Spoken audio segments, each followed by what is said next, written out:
All right, good evening, everyone. I'd like to call this meeting of the Sterling Heights City Council to order. If you would, please stand with me for the Pledge of Allegiance and remain standing for the invocation.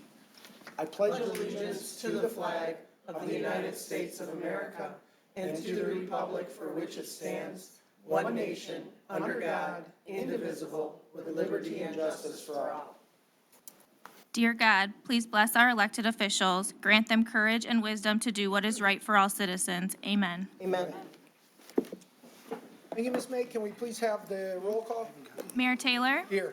Mrs. Sarowski? Here. Mrs. Koski? Present. Mr. Radke? Present. Mrs. Schmidt? Present. Mr. Yanez? Mrs. Yarko? Present. Council, we need approval of the agenda. Mr. Mayor, Mrs. Koski. move to approve the agenda as presented. Support. It's been moved and supported. Is there any discussion?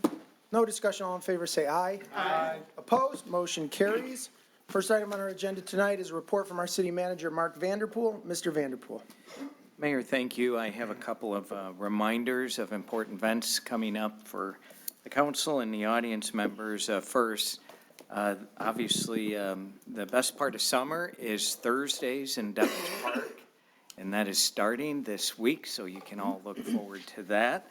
It begins, as I said, Thursday, June 5th. This Thursday starts at 3 p.m. with the farmers market, and it goes until everything goes until 8 p.m. Patios and Pints starts at 5 p.m., and the music in the park starts at 7 p.m. So look forward to that, with the headliner this week being Simply Queen, one of the more popular bands, so it will draw a very large crowd, and we look forward to seeing everyone out there. And also, speaking of Thursdays in Dodge Park, Sterling Heights will be celebrating Juneteenth throughout the month of June. On Thursday, June 19th, all Dodge Park activities will have a Juneteenth flair, from hosting black-owned vendors and at the farmers market to black-owned food trucks to Juneteenth performances on the main stage. Sterling Heights will have a little bit of everything, so we encourage you to take note of Juneteenth and the activities. This in the past has been a separate event, but it's being consolidated this year with Music in the Park and Dodge Park Thursday, so it too will be a very large turnout. And I also wanted to highlight the event called Delia Goes to the Dogs. That is the ultimate dog party at Delia Park on June 6th from 5 to 8 p.m. So please take note of that. Go to our website if you'd like to take your dogs to a special party. They will have a lot of fun. And Mayor, you'll be glad to know I have nothing else on my report this evening. Whoa. Okay, well, thank you very much, Mr. Vanderpool. Next up is a swearing-in ceremony, and this is swearing-in ceremony for a new Sterling Heights police officer with a presentation from our interim chief of police, Ken Pappas. Chief Pappas. Sir, good evening. Mr. Mayor, members of council, Mr. Vanderpool, thank you for having us tonight. I'm proud to present the newest addition to our family, who started with us on May 19th of last week, which was actually 3 days before the retirement of his father-in-law, retired Sergeant Scott Sorensen. Scott Bursley comes to us from Macomb Police Academy. He has a bachelor's degree. I will say I went to his promotional ceremony. He graduated top of the class. He scooped up a couple other awards along with that. He has been a leader in the academy, and we envision him to be a leader here, just like his retired father-in-law. So without any further ado, you ready, Scott? Oh, wait, I'm sorry. Isn't age lovely? Yes. I state your name. I, Scott Bursley, Do solemnly swear do solemnly swear that I will support the Constitution of the United States that I will support the Constitution of the United States and that of the state of Michigan, and that of the state of Michigan, and that I will faithfully discharge the duties of a police officer and that I will faithfully discharge the duties of a police officer in and for the city of Sterling Heights, in and for the city of Sterling Heights. and that I will strive to maintain the highest standards of that department And I will strive to maintain the highest standards of that department to the best of my knowledge and ability. to the best of my knowledge and ability. Congratulations, Scott. Can you put in your badge?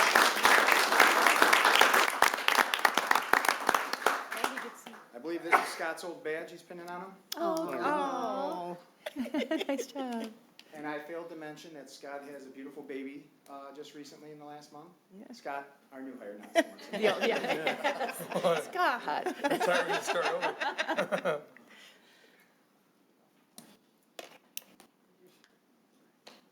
All right.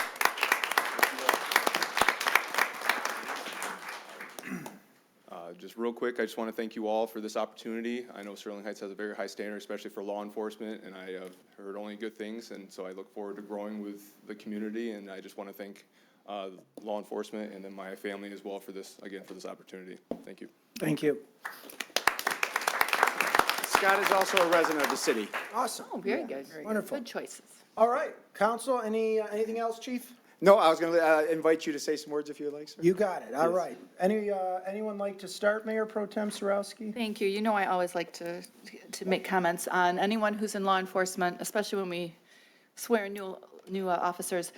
I have a family who's law enforcement, and I'm very proud of them. But to the family, good luck and congratulations, and my prayers to all of you. This is, it's a vocation, not a job. It's who you are that makes you an officer, Scott, as your father-in-law can attest to. It's something in your blood, then you can't get it out. And I'm so proud to have such a highly decorated student and candidate, and we're glad to have you here. And just be safe and take care of that little baby who's so sweet. You're welcome. Thank you. Mrs. Schmidt? Thank you, Mayor Taylor. Officer Bursley, congratulations and welcome to the family.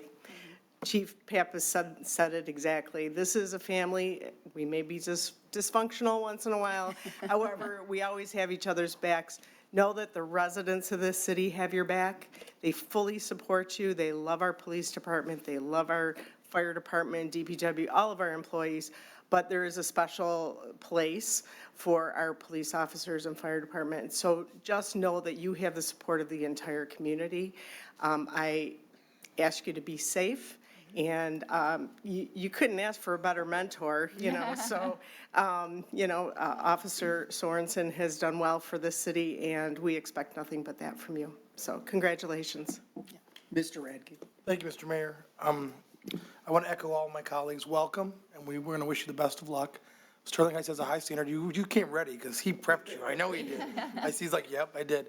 We have a high standard. You're going to meet that standard, or you're not going to work here. But you're going to meet that standard.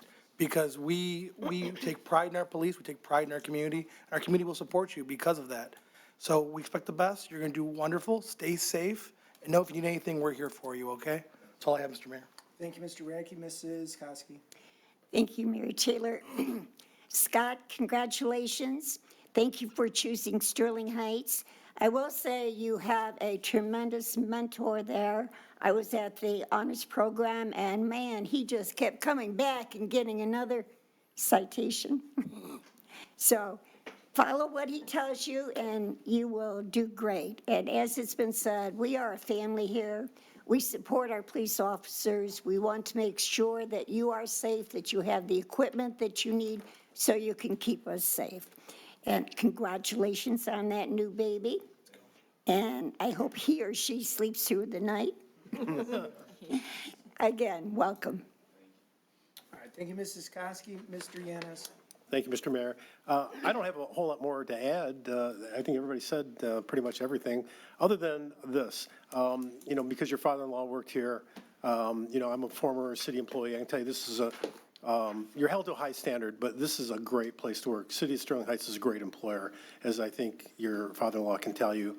I don't know if he mentioned what his pension was when he retired, but I'm sure that the fact that you can not only have a great career here, but a great retirement after your career is done, you can do that here in the city of Sterling Heights. So we wish you nothing but the best. We hope that you're safe. Be safe every single day, and we hope you have a great career here. Thank you. All right, thank you very much, Mr. Yanis and Mrs. Zarko. Thank you. Well, welcome to the Sterling Heights family. Scott, we appreciate you choosing Sterling Heights for your place of employment. I'm sure that your father-in-law had something to do with that and encouraging you to come here and apply.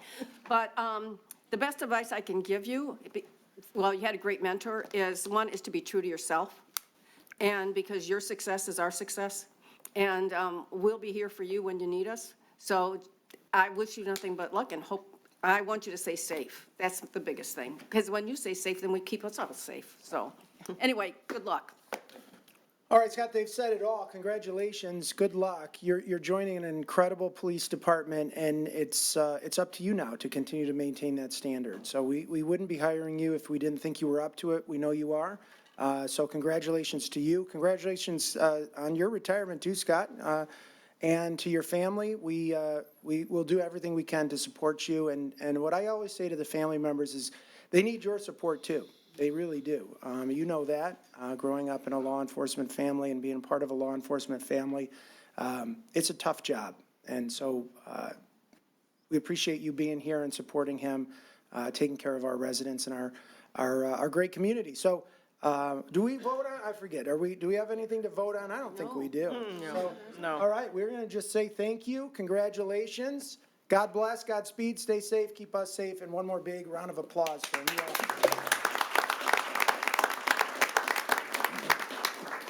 Well done. Thank you, sir. I just want to thank you guys once again. And like you said, actions speak louder than words. And the last couple of swearing-ins I've had, it's been children of former employees. So it just goes to show how much the employees here think of this city. So thank you again. You got it. Thank you, Chief. All right.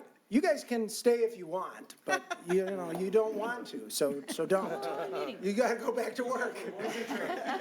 And I was going to say, the baby staying up all night isn't a bother for you. You didn't luck into the city council detail tonight? All right, guys, thank you. Thank you.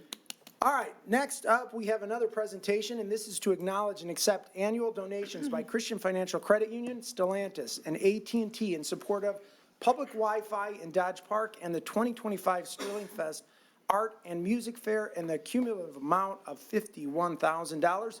For this, we have a presentation from our Parks and Recreation Director, Kyle Langlois. Mr. Langlois. Thank you, Mayor Taylor, members of council, and all gathered here tonight. We are truly fortunate to have a number of great partners and sponsors. I oftentimes have the microphone at city events, and I get to share just how fortunate we are to have great partners that help us put on first-class events year-round throughout the city. And it's because of your support as council members, but also our business community that continues to see the value in what we do and allows us to continue to create bigger and better events year in and year out.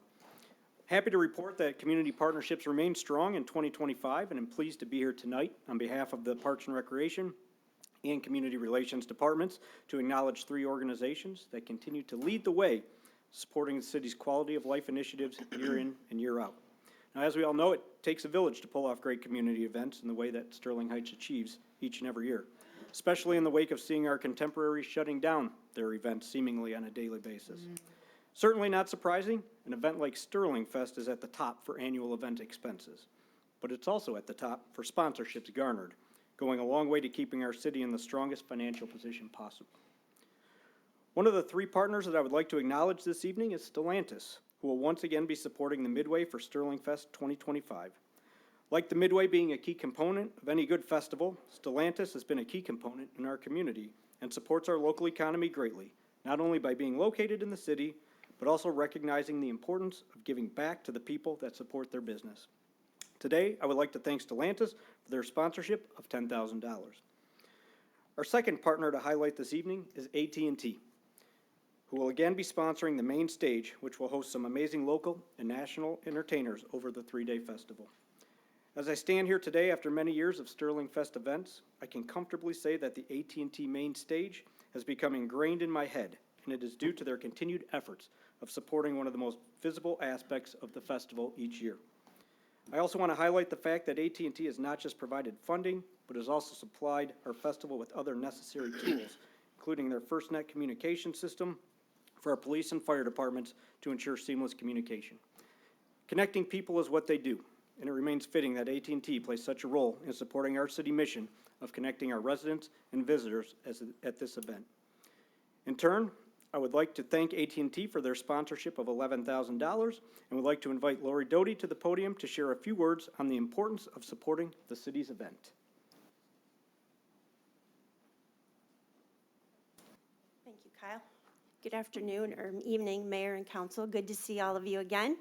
As you know, AT&T invests billions of dollars, $22 billion a year, as a matter of fact, in our networks, fiber, wireless, and as Kyle mentioned, our first responder, FirstNet dedicated network. But we also invest in our communities. So thank you for the opportunity. And I was looking back in my notes, and this is the 18th year we have sponsored in some form, and I'm proud of it.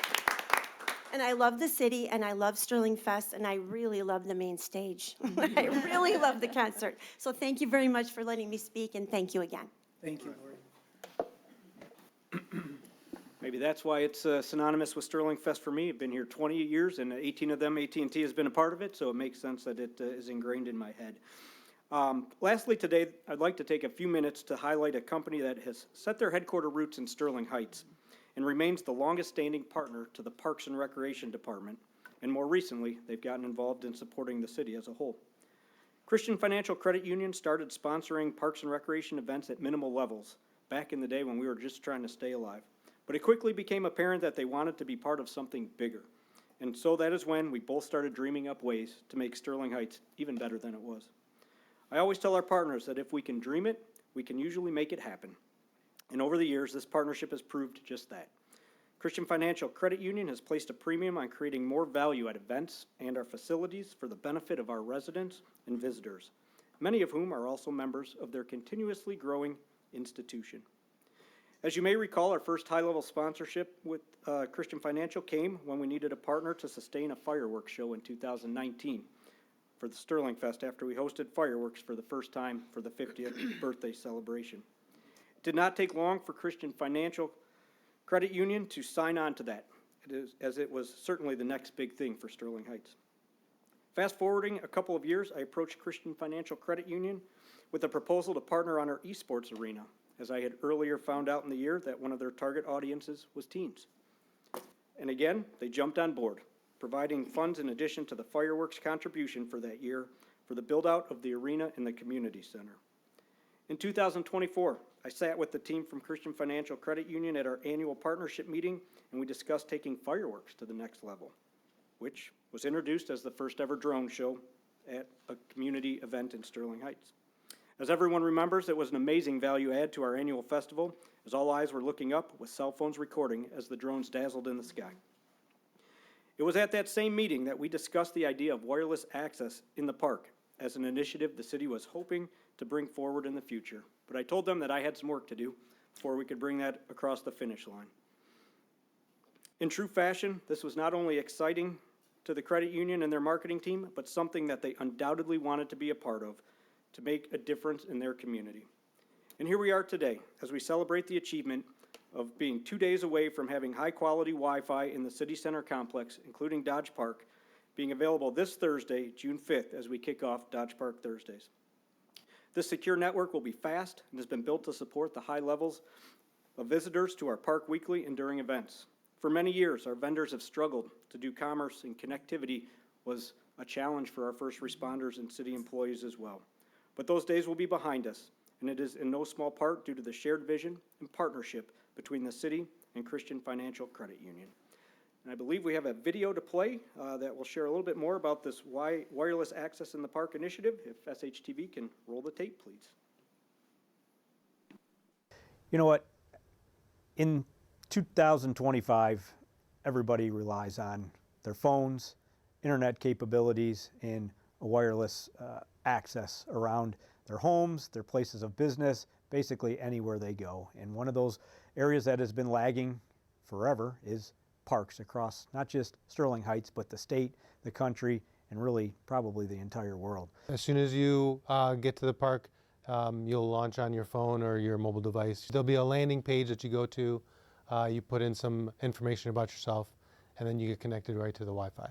Since we added the community center, the skate park, the Dodge Park improvements, and everything in between, the footprint of everything that we do, just from people using the city center on a day-to-day basis to, again, those major special events, there are people using every square inch of our site and facility. And so what's going to be amazing about this wireless network is the second you step foot out of the court to getting down into the lower bowl of Dodge Park to the bridge, you're going to have a wireless signal. And that's everything in between. If you're walking from City Hall to the community center, across the street to the senior center, into Dodge Park, that signal won't drop. It'll be the same signal all the way across the board. So the more users that you have condensed in one area, the more the cell phone service, the carriers like Verizon, AT&T, T-Mobile, they're going to get congested. You are going to have loss of service in that. So what we've done is we've added Wi-Fi to this area, the ones we mentioned, and that'll let you jump onto Wi-Fi, still make Wi-Fi calls, make Wi-Fi browsing on the internet, access to text messages, SMS, MMS, all that will be possible now. The equipment that we're using allows for thousands of users just on one device, one access point, to be able to register and get access right out. And we have about 50 devices. We are fortunate to have some amazing community partners and businesses that not just support Parks and Recreation quality of life, but truly are partners to the Parks and Recreation Department on a year-to-year basis. One of the longest standing partners that we have had is Christian Financial Credit Union. And what is amazing about Christian Financial Credit Union is they are always interested in providing greater value to the people that they serve. Sterling Heights, in my opinion, has been very innovative in a lot of the things that you've done as a city, but especially the Parks Department has done a lot of really neat things, different things. And when Kyle from Sterling Heights came to us with this idea, we were totally on board. This made complete sense. We as a credit union are very digital focused. We invest a lot in our digital technology, making things easy for our members. That's our brand promise, is everyday easy. And so this was a natural fit for that, to make it easy for people to access the internet when they're at the park, where reception may not be as easy, right? So I think that was a nice feature, as well as the sponsoring Sterling Fest Wi-Fi, which was exciting as well. So we're excited to be a part of it. The best part about this is the fact that when you do have music in the park, you do have the festivals, they're all going to be condensed or congregating around a specific area. So what we've done is we've made, even if it's just condensed in one spot where there's 10,000 people sitting here for a music fest, they're going to be able to get on and get access to the internet and the Wi-Fi. We're also going to place our phone number and contact info throughout the park. That if anyone does have an issue getting connected, they can simply call our call center and get access to tech support.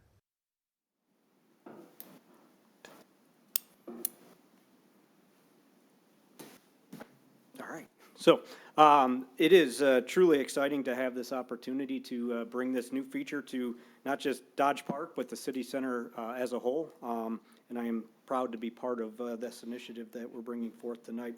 As I close, though, I would like to thank Christian Financial Credit Union for their proposed Sterling Fest sponsorship of $15,000 to support the drone show, and their 10-year commitment of funds in the amount of $150,000 to support the connectivity and wireless access in the city center.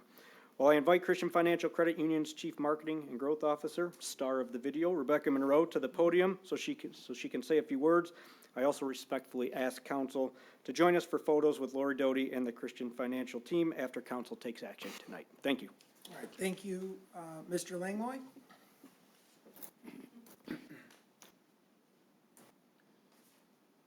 Mayor and council, thank you so much for having us. I don't know if there's anything I could say beyond what was already in the video, but we are proud to have Sterling Heights be our home. I think as we've grown a lot in the last few years, and Sterling Heights has been able to help us grow as a business. So thank you so much for that. When Kyle came to us with this idea, gosh, what was it, a year or two ago, something like that? We got really excited because for us as a credit union, everything is digital. The world increasingly becomes more digital everywhere we go, and to be able to not only allow digital accessibility for residents of Sterling Heights in their parks, I think that was amazing. So we're excited to be a part of it. Thank you, Kyle, and thank you, Mayor and City Council. Thank you. Council, join me up at the front for a picture. Do we want to do that? So we want to take action first? You want? All right, is there a motion? Would you want to talk, does citizens have to make a comment or no? No, not under presentations. All right, Mayor Taylor. Mrs. Sarowski. Thank you, just making sure we're all on the right page.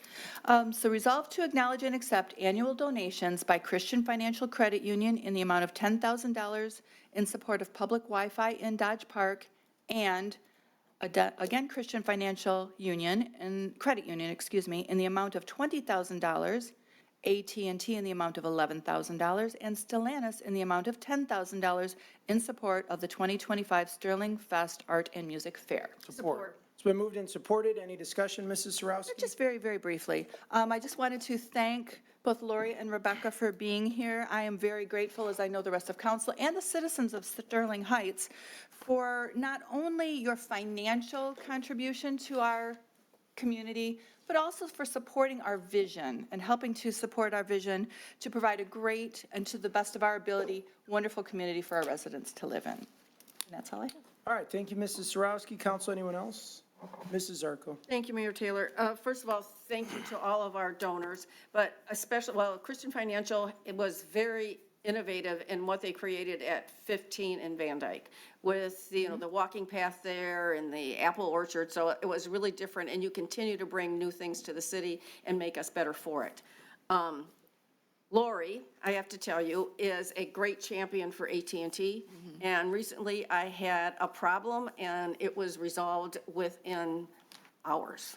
And it wasn't because I called her, it's just that somebody called on my behalf and she had it fixed in no time. And it's that kind of service that's important to everybody. So it isn't just the money, it's the service that you provide to us as a community. So we do appreciate it, and thank you. Thank you, Mrs. Zarko. Anyone else? If not, I'll just say that too. Christian Financial Credit Union, you've been a long supporter of the city of Sterling Heights, and the building you constructed at 15 in Van Dyke is beautiful. It really transformed that corner. It's dramatic, and it's a great thing to have here in the city of Sterling Heights, and your partnership has just been fantastic. And Lori has been a long friend of the city of Sterling Heights, longtime resident, volunteer, supporter of this, not just of AT&T, but of the city of Sterling Heights as well. And she does a great job for us, and make sure that AT&T is helping support these programs and these events that, like Kyle said, it's really, AT&T is synonymous with the main stage. And, there's a lot of great things that happen at Sterling Fest, but let's be honest, those concerts at 8 o'clock, that's where everybody is. That's where all the energy is, and that's really the centerpiece of each night. So we thank you for your support there. And Stellantis, who's not here, we thank them, a major corporation in the city of Sterling Heights. Proud to have Stellantis and the 2 facilities that they have here and the products that they're producing. We really enjoy having such a vibrant business community here. And I think we're pretty lucky that we have such great corporate citizens. We've heard from a lot of them recently, and these 3 here are right at the top of that list. So thank you very much. So council, with no further discussion, all in favor signify by saying aye. Aye. Opposed? Motion carries. Now we can go down and take a picture. Or 2.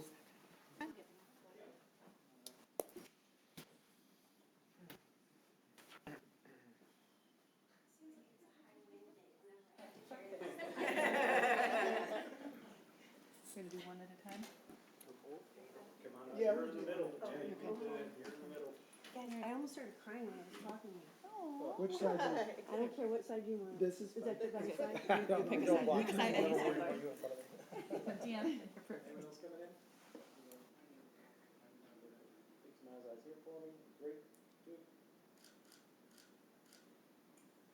Thank you. Thank Good you. to see Thanks, you. Lori. Thank you, Lori. Thank How are you you. feeling? You need to come back. Yep, you're welcome. How you feeling? Everything good? Everything's good. Yeah, thank you. So much. It's really good to see you. Sorry. Sorry. All right, take care, everyone. Thank you. Thank you for Like the joke from Happy Gilmore, I want the big check. Big check. Every week.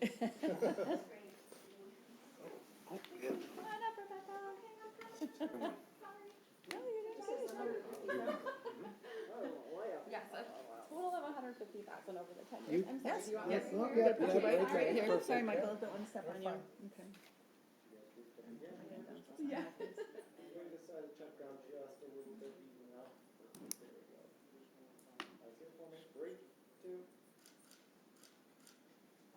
Wonderful, thank you. Thank you, I appreciate you. Thank you.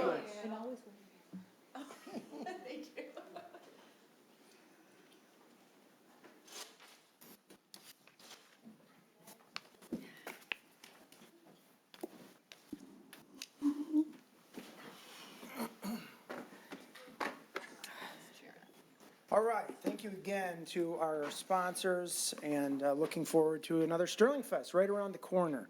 Okay, with that, we'll move on to the next item on our agenda, which is an ordinance introduction. This is to introduce the final amendment to the appropriations ordinance for the 2024-2025 fiscal year.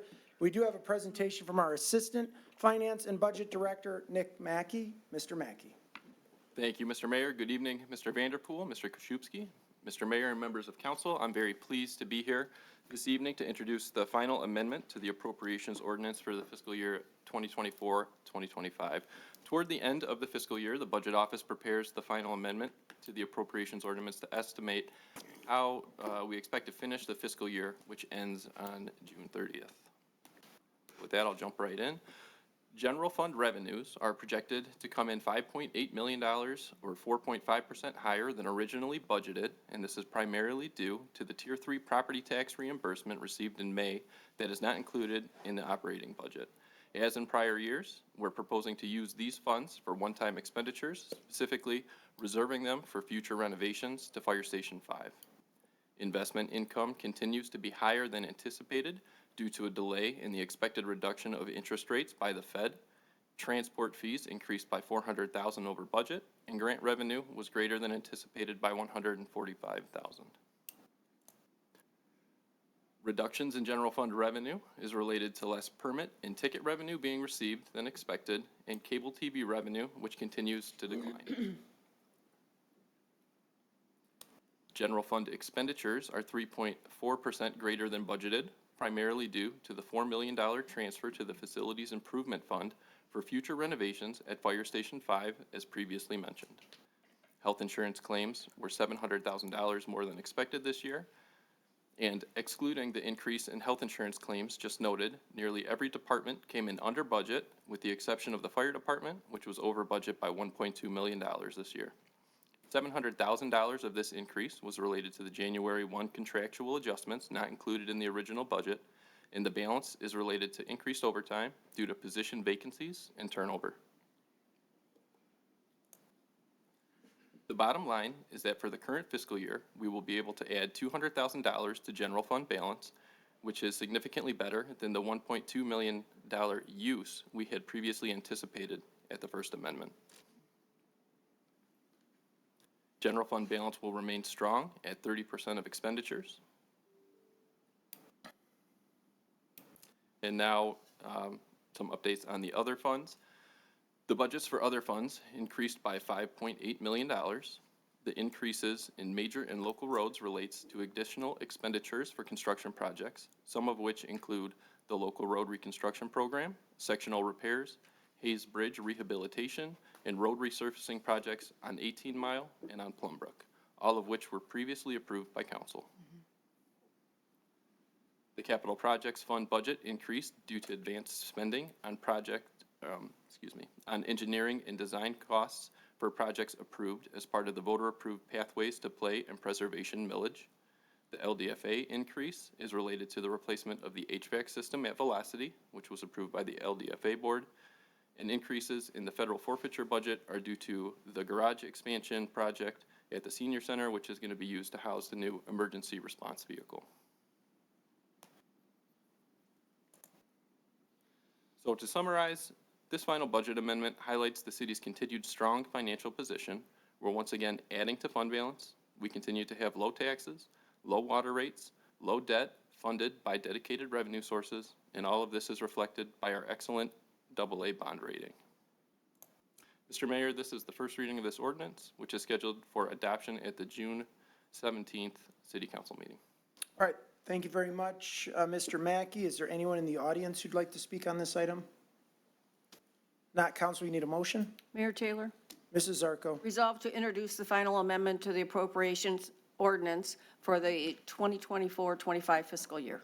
Support. It's been moved and supported. Any discussion? I have nothing to say. I think it's been explained to us, and we've lived it, that's for sure. So, thank you so much for all your hard work. All right, council, anyone else? Mr. Mayor, Mr. Radke. just very briefly, I know Jennifer's not here. I'm hoping in the future that we can better account for the PPP or the personal property tax payout. I know it's a rebate, it's not guaranteed, but it seems to have been pretty steady over the last 5 years. So I think there's a better way to budget for it than just assuming it's not going to happen and then having a windfall every year. I don't mind the windfall, but I think we can account for it a little bit better than we've been doing. That's all I have, Mr. Mayor. Thank you, Mr. Radke. Mrs. Sarowski. Thank you, Mayor Taylor. I just have a couple of questions, just for the residents and so that it's clear. So we are in we have a little bit extra money than we expected, is that correct? Through the chair to Nick, Mr. Nick Mackey? Mr. Nick. Mr. Nick, sorry. He's getting the, like, Dr. Jake treatment here. Yeah. Mr. Nick. That is correct. We are adding $200,000 to fund balance for general fund. And that's wonderful, and I do appreciate that. But could you also, Nick, explain, Mr. Mackey, explain, sorry, my son's named Nick, so that just comes right to my brain. Why the fire is over budget by over $1 million? Certainly. So in the original budget, we did not include the contractual adjustments for the January 1st raises. As you might recall, there were collectively bargained agreements that we opened up in order to do some wage adjustments. So those were not in the original budget, and so therefore they look like an increase, even though it was our intention Right. to do this. Okay, I really appreciate that, just so that it explains it to the residents. And that's all I have, Mayor Taylor, thank you. Thank you, Mrs. Sarowski. Anyone else? No further discussion. All in favor signify by saying aye. Aye. Opposed? Motion carries. Thank you again, Mr. Mackey. Next up is an ordinance adoption, and this is to consider adoption of ordinances amending Article 14B of zoning ordinance number 278 to create neighborhood and district nodes and the zoning map to delineate the parcels included in the newly created nodes. Anything, Mr. Keenan, or available for questions? Just available for questions. Okay, anyone in the audience like to speak on this item? Council, we need a motion. Mr. Mayor, Mr. Radke. let me find the motion. I know, all the way down. Suggested action number 1. Resolve to adopt the ordinance amending Article 14B of zoning ordinance number 278 to create neighborhood and district nodes and establish permissible, special approval land and non-conforming uses within the newly created nodes. Support. It's been moved and supported. Any discussion, Mr. Radke? Just briefly, Mr. Mayor, through the chair to the Assistant City Planner, we had talked previously about bike racks and bike parking. And it says that you are going to address it through a change to the zoning ordinance. I was curious, what would the change be, or what are you planning on doing? 'Cause Well, I see that's up, we're going to decide on that to see what the best practices are for the nodes and stuff. Currently, we still do have that requirement within the city's zoning ordinance, that requiring bike racks. So, but for the nodes and for other areas, we're going to see if there are any changes that might be necessary to have the bike racks better service the public. Right. I guess that's what I was curious about, because I know that we currently offer it as something that you can add as a bonus item, but I'd like to make it a standard item, especially within the nodes. So I'm hopeful that that won't be a 3-year affair. That might be a very soon affair. Yeah, like I say, we're updating our ordinance, and that is something we are going to address, yes. That's all I have, Mr. Mayor. Thank you, Mr. Radke. Council, anyone else? Mrs. Sarowski. Thank you, Mayor Taylor. Through the chair to Mr. Keenan, I have a question, but I'm going to say I really want to commend our department, because our planning department, we were highlighted in the newspaper for our innovative and creative uses of, in starting this node concept, due to the fact that many traditional businesses are leaving the corners of, which is where the nodes are, corners of intersections for the most part. And so I really want to commend the planning department for bringing this to us. It's something that I don't know if we would have thought of on our own, and that's why we have you, our specialists.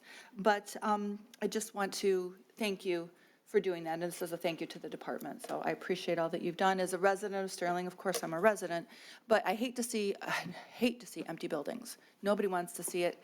And, you know, a lot of these traditional buildings and corners have been like a CVS or a Rite Aid. Sometimes it's a gas station, but very, very rarely is it. They seem to thrive pretty well. We need our gas at the moment. So just thank you.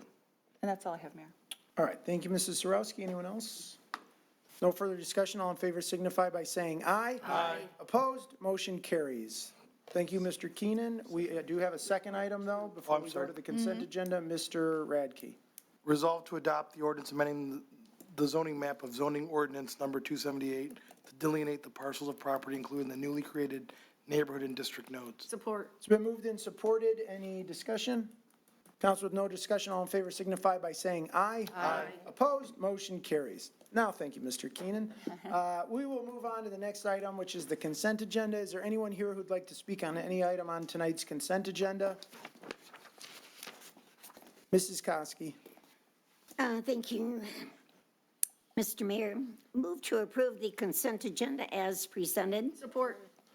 It's been moved and supported with no discussion. All in favor signify by saying aye. Aye. Opposed? Motion carries.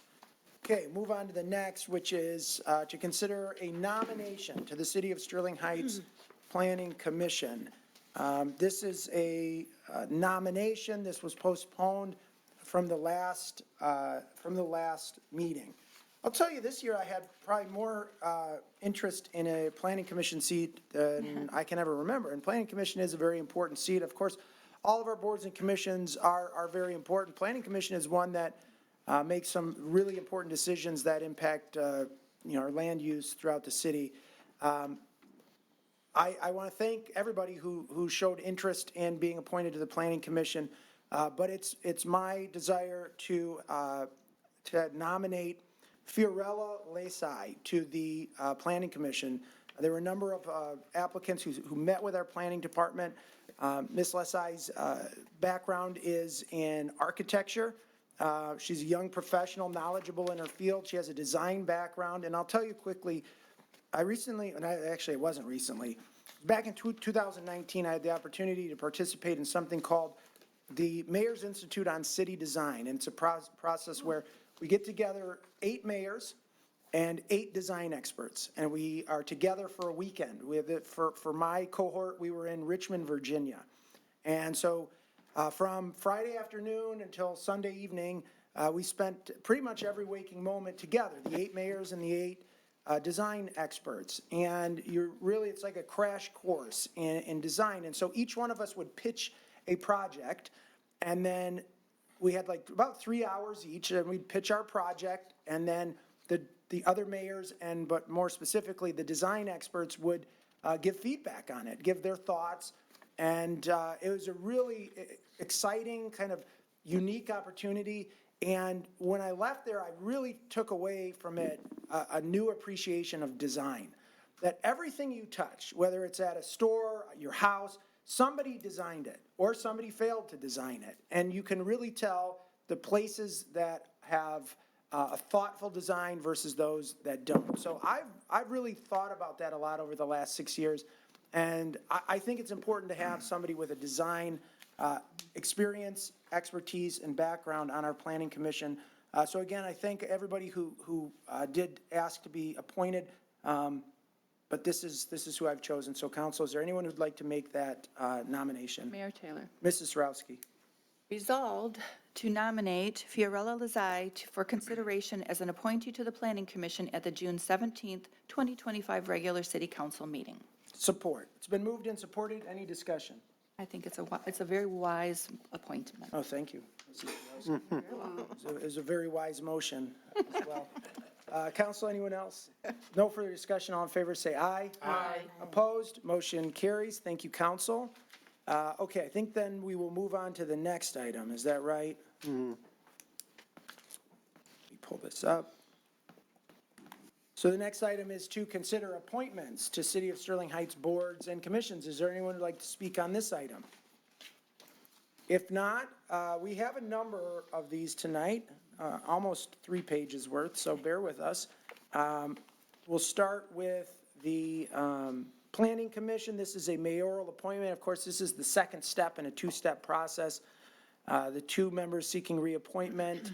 Is there anyone who'd like to make that motion? Mayor Taylor. Mrs. Sarowski. Resolve to reappoint Gerald Rowe and Pampreet Sarao to the Planning Commission to a term ending June 30th, 2028, subject to the appointees meeting the qualifications set forth in Charter subset 4.03 and taking the oath of office within 2 weeks. Support. Been moved and supported. Is there any discussion? Very briefly, I know them both, and I'm very happy to confirm this reappointment. All right, council, anyone else? No further discussion. All in favor signify by saying aye. Aye. Opposed? Motion carries. Next up is the Board of Ordinance Appeals 1. We have 4 members seeking reappointment. Is there anyone who'd like to make those appointments? Mr. Mayor, Mr. Radke. resolve to appoint James Mandel, Kathleen Martin, and Michael Stickney to the Board of Ordinance Appeals 1 to a term ending June 30th, 2028, so that the appointees meeting the qualifications set forth in Charter subsection 4.03, taking the oath of office within 2 weeks. Support. Been moved and supported. Is any discussion? Most of these already serve on the board. They've done a great job. I'm happy to reappoint them. All right, thank you very much, Mr. Radke. Anyone else? No further discussion. All in favor, say aye. Aye. Opposed? Motion carries. And the fourth is the alternate member. Is there anyone who'd like to make that appointment? Mayor Taylor. Mrs. Sarowski. Resolve to appoint Justin Smith to the Board of Ordinance Appeals 1 alternate to a term ending June 30th, 2028, subject to the appointee meeting the qualifications set forth in Charter subset 4.03 and taking the oath of office within 2 weeks. Support. It's been moved and supported. Any discussion? No? No discussion. All in favor, say aye. Aye. Opposed? Motion carries. Next is the Board of Ordinance Appeals 2. 2 members seeking reappointment. Who'd like to make that appointment? Mayor Taylor.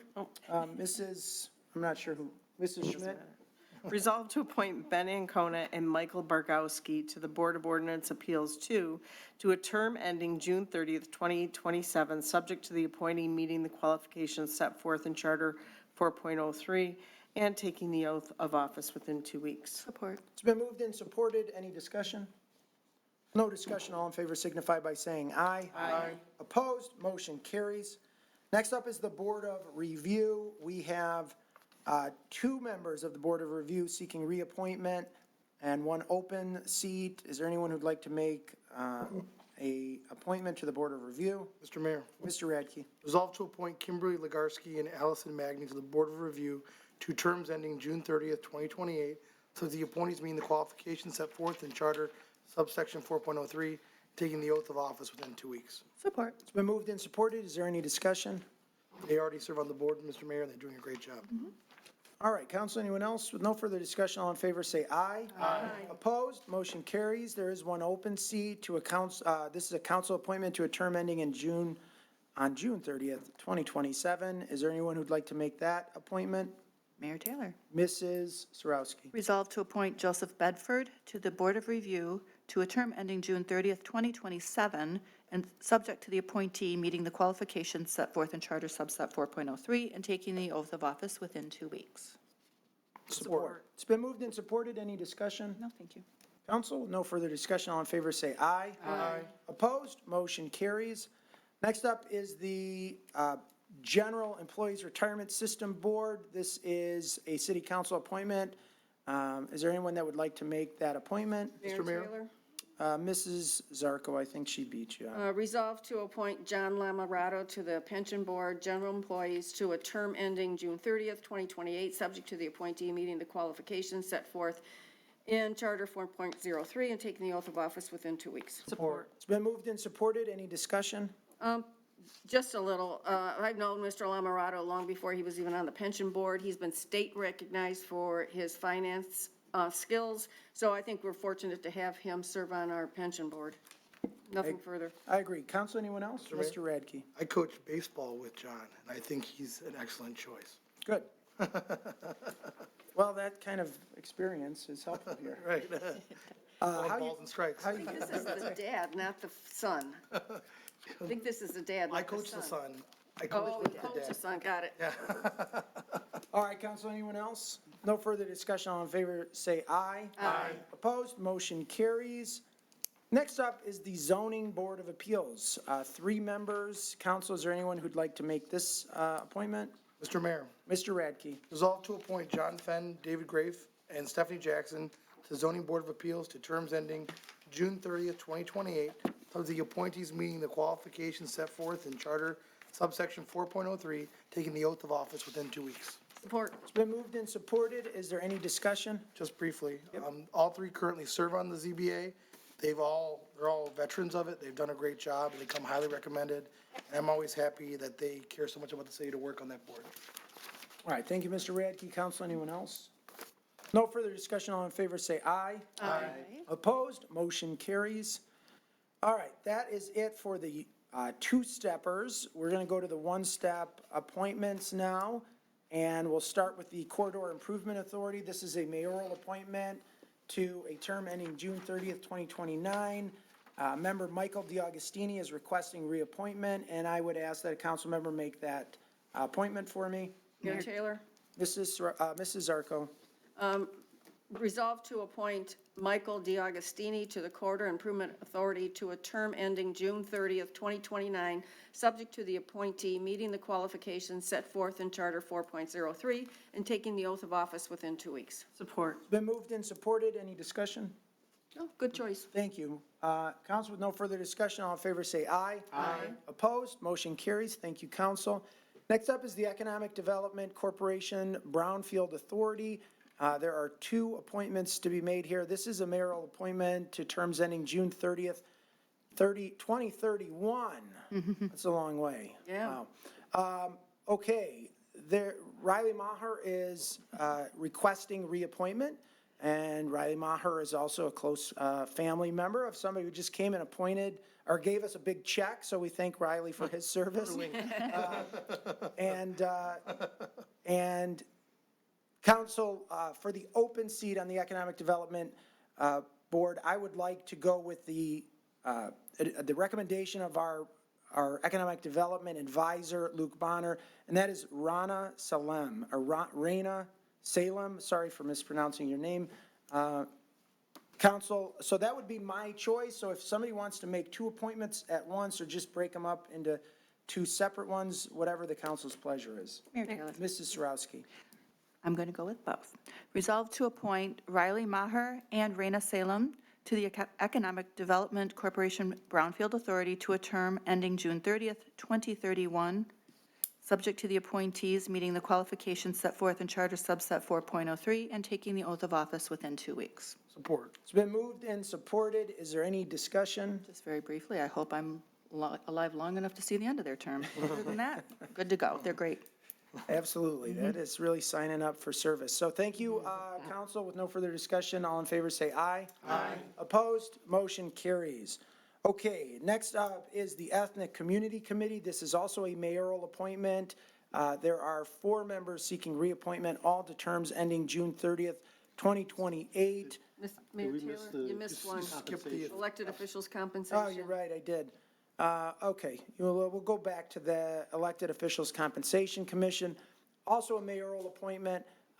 This one is to even farther out, 6/30/2032. Riley Maher, again, is seeking reappointment. Council, I would appreciate somebody to make that appointment.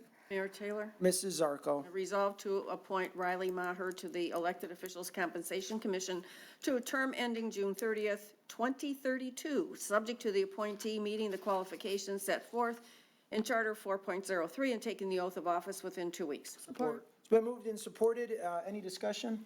I'd say it's real commitment, 2032. Yeah, but he only has to meet once a year, once every other year. So. Still, at least you know he's going to stay here, or hopefully. Absolutely. Okay, council, anyone else? No further discussion. All in favor, say aye. Aye. Opposed? Motion carries. Next up is the Ethnic Community Committee, 4 members seeking reappointment, all to terms ending June 30th, 2028. Is there anyone who'll make that appointment for me? Mayor Taylor. Mrs. Sarowski, sorry. The names are coming fast and furiously. I know. Okay. Bear with me with these names because some of them are a little challenging, but resolve to appoint Kalichi Anayogu, Nikita Jones, Vilpu Kumar Tripathi and Carmen Williams to the Ethnic Community Committee to a term ending June 30th, 2028, subject to these appointees meeting the qualifications set forth in Charter subset 4.03 and taking the oath of office within 2 weeks. Support. Been moved and supported. Any discussion? These are reappointments, and they are wonderful people. They've done such a great job. I'm happy to reappoint them. They really have. Council, anyone else? With no further discussion, all in favor say aye. Aye. Opposed, motion carries. Thank you again, council. And the last of the mayoral appointments is to the Local Development Finance Authority. Member Samir Mansour is requesting reappointment to a term ending June 30, 2029. Council? Mayor Taylor. Mrs. Schmidt. Resolved to appoint Samir Mansour to the Local Development Finance Authority to a term ending June 30th, 2029, subject to the appointee meeting the qualifications set forth in Charter 4.03 and taking the oath of office within 2 weeks. Support. Been moved and supported. Is there any discussion? No discussion, all in favor say aye. Aye. Opposed, motion carries. All right, next up is the Arts Commission. This is a council appointment to, there are actually 1, 2, 3, 4, 5, 6, I believe, Arts Commission members who are seeking reappointment, all to a term ending June 30th, 2029. Just real briefly, before the council meeting tonight, the city council gathered at the library in the courtyard area between the library and the police station to unveil and do a ribbon cutting for some new artwork, some public art mural pieces that are there. The support pillars in the courtyard and have been painted with a library theme, and there's a bench out on the walkway that's been painted. They're really fantastic, incredible pieces. Thanks in large part to the work that our Arts Commission does. So I want to thank our Arts Commission, give them a special shout out tonight. And council, is there anyone who'd like to make these appointments? Mayor Taylor. Mrs. Sarowski. Resolved to appoint Janet Burns, Patrick Mahalski, Susan Rotten, Lenny Sadro Jr., Lisa Stout, and Elizabeth Vincent, great name, to the Arts Commission to a term ending June 30th, 2029, subject to the appointees meeting the qualifications set forth in Charter subset 4.03 and taking the oath of office within 2 weeks. Support. It's been moved and supported. Is there any discussion? Just to add to yours and a support as well, they are fantastic. They find some great artists to do good works for us and to improve our community. I'm very happy to reappoint them. Absolutely. Council, anyone else? Mayor Taylor. Mrs. Zarko. Just to add to your, thank you, Mayor Taylor. Just to add to your comments about the new art pieces, aside from the bench, that it sounds like what came in plain, and then Wendy Popko painted it for us. The pillars were already there. It was just a matter of paint and artistry, and they are beautiful. So, got to come and see them. And she's still working on them, so Yes. it's going to get better. So give her a week. All right. One other thing I'm going to mention is, we get these sheets with who's applied for these commissions, and they tell us, it's helpful to us to navigate this. And what I really like about the Arts Commission, I shouldn't say I like it, but we have 17 people who have requested appointment to the Arts Commission. And fortunately or unfortunately, depending on your perspective, all of the members that are already on the board are being reappointed. So what I would say, I don't see Kai, I don't see really Melanie, anybody here, but we got to find something for these folks to do. Art is one of those things where it's like, we can find something, let's have a second arts board maybe or something, Good idea. Figure out a way, if these folks want to be a part of it, we should really figure out a way to get them involved. So, Mark, think about that, okay? Council, anyone else? With no further discussion, all in favor say aye. Aye. Opposed, motion carries. All right, next up is the Beautification Commission. This is also a city council appointment. There are 4 members seeking reappointment, all the terms ending June 30th, 2028. Council? Mayor Taylor. Mrs. Sarowski.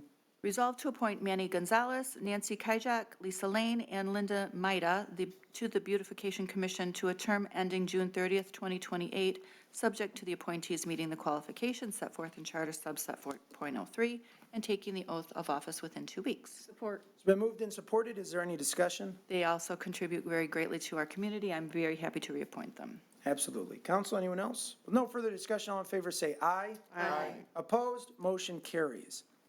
Next up is the Board of Code Appeals. Board of Code Appeals has one full member that is seeking reappointment to a term ending June 30th, 2030, and 2 open alternate seats to dates ending June 30, 2028, and 2027. Council, is there anyone who'd like to make an appointment? Mrs. Sarowski? Thank you very much.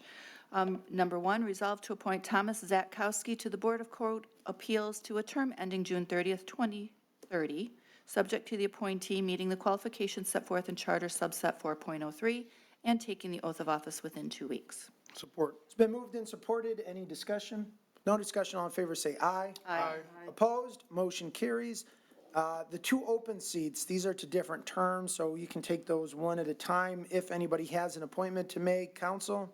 Mr. Mayor, Mr. Radke. resolve to appoint Adil George Musa to the Board of Code Appeals alternate to a term ending June 30th, 2028, so the appointee meeting the qualifications set forth in Charter subsection 4.03, taking the oath of office within 2 weeks. Support. It's been moved and supported. Any discussion? He came recommended, and I think he'll do a great job. Absolutely. Council, anyone else? No further discussion. All in favor, say aye. Aye. Opposed? Motion carries. There is one additional open seat, open alternate seat on the Board of Code Appeals, Council. Mayor Taylor. Mrs. Sarowski. Resolve to appoint Edward Kopp to the Board of Code Appeals alternate to a term ending June 30th, 2027, subject to the appointee meeting the qualifications set forth in Charter subset 4.03 and taking the oath of office within 2 weeks. Support. It's been moved and supported. Any discussion? I know Ed, and I know he'll do a good job. Council, anyone else? With no further discussion, all in favor, say aye. Aye. Opposed? Motion carries. Next is the Citizens Advisory Committee, CDBG. We have, it looks like 7, I'm going to just say, reappointments to terms ending June 30th, 2026. And council, is there anyone who'd like to make these appointments? Mayor Taylor? Mrs. Zarko. Thanks. Resolve to appoint Cosetta Elshenny, Juliana Hardeman, Nikita Jones, Benjamin Orjata, Diana Bledsoe, Jeannie Shabath Lewis, and Sean Taylor to the Citizens Advisory Committee, CDBG, to a term ending June 30th, 2026, subject to the appointees meeting the qualifications set forth in Charter 4.03 and taking the oath of office within 2 weeks. Support. It's been moved and supported. Is there any discussion? No discussion. All in favor, say aye. Aye. Opposed? Motion carries. Next up is the Community Alliance, and I believe we've got two positions on this, or is it 3? Two. It's a little cut off. I wasn't sure on this one. Okay, so we have 2. There's council appointment, 2 members seeking reappointment. Is there anyone who'd like to make a motion? Mr. Mayor, Mr. Radke. resolve to appoint Tatrika Graffenreid and Michael Mazer to the Community Alliance to a term ending June 30th, 2028, so as the appointees meeting the qualifications set forth in Charter subsection 4.03, taking the oath of office within 2 weeks. Support. Been moved and supported. Any discussion? Mayor Taylor? Mrs. Zarko. I have to say, we were just at the new residents welcome the other night, and Michael Mazer did a fantastic job as to running the program and moving everything around, so it's a good choice to bring him back. Absolutely. Council, anyone else? Mr. Radke. Just that they both have done a great job as members of the committee, and they really care about the subject matter, so I'm happy to reappoint them. It looked like you kind of like, you were like, you pointed over there, and I was like, okay, you didn't, I thought maybe you didn't want it, but I'm sorry about that, Mr. Radke. Council, any further discussion? Hearing none, all in favor say aye. Aye. Opposed, motion carries. Next up is the Election Commission. We have 2 seats, 1 member seeking reappointment and 1 open. I will leave it up to the council's discretion whether to break this into 2 motions. Council? Mayor Taylor. Mrs. Sarowski. I will do it in one. Resolve to appoint Joseph Nyman and Sarah Dion to the Election Commission to a term ending June 30th, 2027, subject to the appointees meeting the qualifications set forth in Charter subset 4.03 and taking the oath of office within 2 weeks. Support. It's been moved and supported. Is there any discussion? No, I thank them for their hard work. Elections are very busy, and I'm happy to have them. Absolutely. Council, anyone else? No further discussion. All in favor say aye. Aye. Opposed? Motion carries. Next is the Historical Commission. This board has 2 members seeking reappointment. Council? Mayor Taylor? Mrs. Zarko. Resolve to appoint Margaret Ann Hartbarger and Brian Wojciechowski to the Historical Commission to a term ending June 30th, 2028, subject to the appointees meeting the qualifications set forth in Charter 4.03 and taking the oath of office within 2 weeks.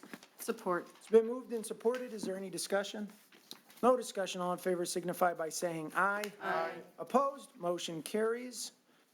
Next up is the Library Board of Trustees. 2 members seeking reappointment. Council, is there anyone who would like to make this motion? Mayor Taylor? Mrs. Schmidt. Resolve to appoint Terry Hojanaki and Stacy Ziarko to the Library Board of Trustees to a term ending June 30th, 2028, subject to the appointees meeting the qualifications set forth in Charter 4.03 and taking the oath of office within 2 weeks. Support. It's been moved and supported. Any discussion? Mr. Mayor, Mr. Radke. through the chair to the city attorney, does this have to be in the best interest of the city? Mr. Koszybski. Yes, it does. So do we need a new motion? We do as to Stacy, yes. Oh, Are any of the, do we make any appointments that are not in the best interest of the city? No, not when, Okay. It was- Charter language. yes. It was not, There needs to be a specific finding by council, yes. I was not really. I know you were looking for a joking. real answer. Okay, so I'm sorry, who made the motion? I did. Okay, Mrs. Schmidt, do you want to withdraw the motion? Sure. Okay, you have the floor. Okay, let me see if I word this right. Can I do them together still? I would do this. How, do them separate? Okay. Resolve to appoint Terry Hojanaki to the Library Board of Trustees to a term ending June 30th, 2028, subject to the appointee meeting the qualifications set forth in Charter 4.03 and taking the oath of office within 2 weeks. Support. It's been moved and supported. Any discussion? No discussion. All in favor, say aye. Aye. Opposed? Motion carries. Mrs. Schmidt? Resolve to appoint Stacy Ziarko to the, having found it is in the best interest of the city, to the Library Board of Trustees to a term ending June 30th, 2028, subject to the appointee meeting the qualifications set forth in Charter 4.03 and taking the oath of office within 2 weeks. Support. It's been moved and supported. Any discussion? Yes, Mayor Taylor.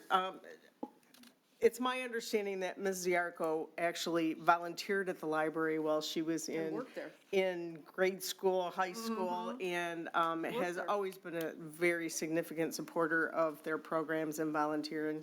So I think she's a great asset to that library board. Okay, thank you, Mrs. Schmidt. Council, anyone else? Mr. Mayor? Mr. Yanez. Just out of curiosity, and to set the record straight, under other applicants, we have someone here just called Bob. I saw that. If we could get the full name, that'd be great. Maybe that's his name? It could be just Bob. One name. One name. He only needs one. Share, Bob.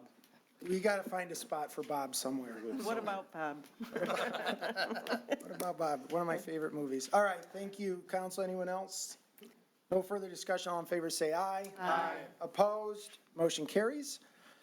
Next up is the Solid Waste Management Commission. This is a council appointment. There are 2 members seeking reappointment. Council? Mr. Mayor. Mr. Yanez. Resolved to appoint Donald McCoy and Henry Smith to the Solid Waste Management Commission to a term ending in June 30th, 2028, subject to the appointees meeting the qualifications set forth in Charter Section 4.03 and taking the office within 2 weeks. Support. It's been moved and supported. Any discussion, council? No discussion. With no discussion, all in favor signify by saying aye. Aye. Opposed? Motion carries. Next up is the Sustainability Commission. There are 3 members seeking reappointment. Council, is there anyone who would like to make those appointments? Mayor Taylor. Mrs. Sarowski. Resolve to appoint Riley Maher, Matthew Smith, and Sarah Fisher to the Sustainability Commission to a term ending June 30th, 2028, subject to the appointees meeting the qualifications set forth in Charter Subset 4.03 and taking the oath of office within 2 weeks. Support. It's been moved and supported. Any discussion? No, I think they'll be great, and therefore we're appointing them. Mr. Radke. Just briefly, to go along with what Councilman Yanez said, we have a person on this sheet, Kelly Skillen, who's moved out of the city, I think, 3 years ago. So, we should update our nominations just so that we know who actually still lives in the city. But I have no problem with the nominees. They do a great job, so. Yeah, I agree. I'm not sure what we can do about that, though. I mean, the clerk probably doesn't get you don't get updated, obviously you don't get updated when somebody moves out of the city, and these are, you file an application, it stays active, right, until you withdraw it. Is that your understanding, Ms. May? City management. Oh, yeah, that's right, Mr. Vanderpool, you're on the hot seat. Thank you, Mayor. Be happy to comment. I agree that we do need to update this. We do have new software, so I think we can do a better job of red flagging these and getting annual updates on residency and interest and so on. So we'll work on that. Okay, thank you, Mr. Vanderpool. Even to check their, I still have the floor. Even to check their voter registration, because I assumed Kelly registered to vote wherever she moved. Yeah, that could help. Okay. Council, anyone else? No further discussion. All in favor signify by saying aye. Aye. Opposed? Motion carries. All right, next up is the Youth Advisory Board, and we have 6 members that are seeking reappointment, and then we have, 7 members that are, 7 open seats. So, council, if there's anyone that would like to make some motions, the floor is yours. Okay, Mayor Taylor, Mrs. Sarowski. I'll take the reappointments. Okay. Resolve to reappoint Jahan Badi, Gianna D'Angelo, Dran Dada, Xenia Fauer, Lauren Sanchez, and Sarah Thomas to the Youth Advisory Board to a term ending June 30th, 2026, subject to the appointees meeting the qualifications set forth in Charter subset 4.03 and taking the oath of office within 2 weeks. Support. It's been moved and supported. Any discussion? Happy to have them back. I'm glad they want to. Absolutely. Council, anyone else? Mr. Radke. Just briefly, the qualifications for these individuals are always off the charts. I mean, they are very active in their community, they're very active in their schools, and they have grades that I wish I had when I went to high school, so I'm happy to appoint them. Absolutely. Council, anyone else? With no further discussion, all in favor say aye. Aye. Opposed? Motion carries. We do have 7 open seats, and there are a number of applicants, enough applicants to fill each open seat if the council so chooses. Council, is there anyone who'd like to make additional appointments? Mr. Mayor. Mr. Yanez. Yeah, I'm going to take a crack at this one. Resolve to appoint Olivia Karanek, Allison Truong, Aubrey Burns, Noor Muafik, Baluwait Vestas, Isabella Barromeo, and Bryson B. to the Youth Advisory Board to a term ending June 30th, 2026, subject to the appointee meeting qualifications set forth in Charter Section 4.03 and taking the oath of office within 2 weeks. Support. It's been moved and supported. Any discussion? Yeah, just to echo what Councilman Radke said, you know, I've been somewhat closely involved with the Youth Advisory Board, with the trip to Lansing and so forth, and the candidates are always outstanding. They're just outstanding kids, outstanding students, outstanding citizens, and I'm sure these nominees will do a great job. Absolutely. Ms. Zarko. Yeah, thank you, Mayor Taylor. I think that this is becoming a more popular commission for the youth as they're talking about it when they go back to school and the things that they learn and have been a part of. So I think that it's, like you say, the candidates are outstanding and they're looking to just learn one more thing and become involved with the community. So I think it's a great commission as well as their involvement with the city. So. Agreed. Council, anyone else? Mr. Radke. I echo my colleagues. I think this is the first time that we've had 13 people in the, the complete board. June before, which I also wonder about because I always want someone to figure it out next year and decide to join. The one thing that I would like to see with this committee is at one point they came and gave us a presentation on what they were working on. I don't think every board in the city needs to come and give us a presentation on what they're working on. We see a lot of it. We see some sustainability stuff. We see some planning. But I'd love for them to come back on a yearly basis and give us a presentation on what they're working on. Because we seldom talk. I mean, Henry and I and the mayor had the pleasure of talking with them when we went to Lansing with them. They have some great ideas. I'd love for them to give some kind of, what are they working on? What do they care about to us every year? That's possible. That's all I have, Mr. Mayor. I saw Mr. Vanderpool Taking scribbling notes. notes. Scribbling, yes. Council, anyone else? Yeah, I would just say, I think that this board is really, really starting to come into its own. I recognize that too, that especially at this time of year, it's usually tough, and what we end up doing is we postpone it till September. But it's great that we're gonna have a full board when the school year starts up again in the fall, and have a full board right now. They're doing great work, and I want to commend Marissa Russo, who really has has been a great leader for that organization. And I've talked to a lot of those kids, and they seem to really respond well to Marissa, and they're very involved in what the city is doing, and I appreciate that. So, council, with no further discussion, all in favor, say aye. Aye. Opposed, motion carries. All right, that concludes our boards and commissions marathon, and we'll move on to communications from citizens. Is there anyone in the audience who'd like to speak tonight? Yes, ma'am?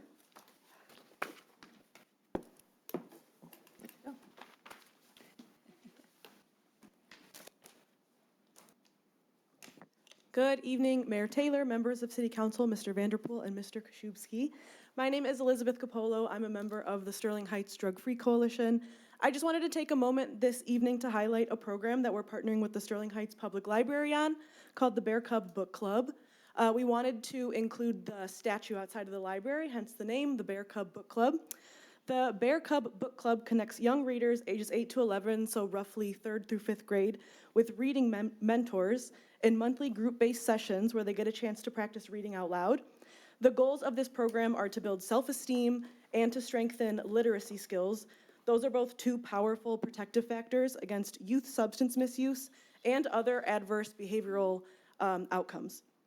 High school volunteers will serve as reading mentors, which makes this program even more impactful. They get bite-sized mentorship opportunities, and that creates meaningful connections between younger and older students, encouraging positive peer interaction and building confidence. I would also like to extend an invitation to all of you on City Council to join us as guest reading mentors. You are all positive adult role models in the community, and I think that would be another great interaction for our younger students in Sterling Heights, and I hope that you'll consider spending some time over the summer reading with us. The dates, I'm gonna read them off, and then I also have flyers. Am I able to provide you with actual things? Yeah, go to the clerk, and then she'll distribute to us. Perfect. So the dates, just so I can say it, so if anybody at home is curious, are June 23rd, July 14th, August 18th, and the times are all 11 a.m. to 12:30 p.m. in the library in the programming center. Thank you for your time tonight, and as always, thank you for your support of our mission. Thanks. All right, thank you, Elizabeth. Is there anyone else under communications? Mr. Nelson, good to see you back. How are you feeling? Good.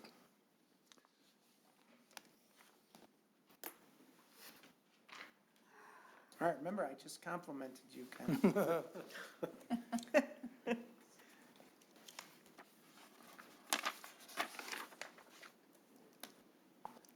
Okay, I'd like to address, by the way, this is, the legal interpretation is AI. I must mention that. But this little portion over here is the amount of information that was provided on the ballot for PPP. It says, Section 1001 of the Sterling Heights City Charter be amended to permit the levy of an additional ad valorem tax. I'm not going to read the rest of this, of 0.95 mils. It says Take your hand away. If you wave your hand over, it confuses the camera. Okay, sorry. I like to talk with my hands. I'm not Italian. To construct and maintain trailways and walkways, acquire and conserve open space, reforest the community, to enhance the Clinton River and public properties with recreational improvements for the city and residents in accordance with the city's visioning plan to 2040. You know, we keep, every time this gets brought up, Mr. Radke, every time this gets brought up, it's the citizens voted to put trees in front of everybody's house. They didn't do that. This is what they voted on. It didn't say anything about planting trees in the front of people's house. Okay, I just want to add, this is my house. I have, I guess we're going to do that. I have a 30-foot red maple. I have a 60-foot maple, as a matter of fact, 2 of them. I have a 24-foot birch tree. I have other trees in my backyard. I am doing my part to create oxygen in the city of Sterling Heights. This is my house from the front. Okay, my house from the front, if you notice, has no trees. Either in the front, I have a large side yard, or in the side. The side yard is where that 30-foot maple tree is. Okay? People are telling us in the neighborhoods, if you don't have a tree, I can see what you're trying to say, Mr. Bradkey. If you do have a tree, if you have trees on your property, you've got a lot of trees on your property, are they gonna put one in front of your house? This needs to be looked at by the council, and if you have trees that are supplying the oxygen that you're looking for, then you need to take care of it, okay? Next item. I don't know what WTF means, by the way. This was sent to me tonight. Okay, I didn't hear anything in the city manager's report tonight. He reported on Juneteenth, but he did not report on this. That June 5th opening night will also highlight Pride Night, including a pride flag raising ceremony at 6 p.m. in the center of City Hall and Sterling Heights Police Department. That's amazing, because just last year, it was a month-long celebration. I vehemently am opposed to flying that flag next to the American flag and the POW flag. All right. Vehemently, no, don't say. Your time is up, Mr. Nelson. My time is up? Yeah, time's up. Oh, can't talk about Mr. Radke? Okay, Next time. thank you, I will next time. Okay, we'll see you next week or 2 weeks. Thank you. Thank you, Mr. Nelson. Anyone else under communications? Yes, sir?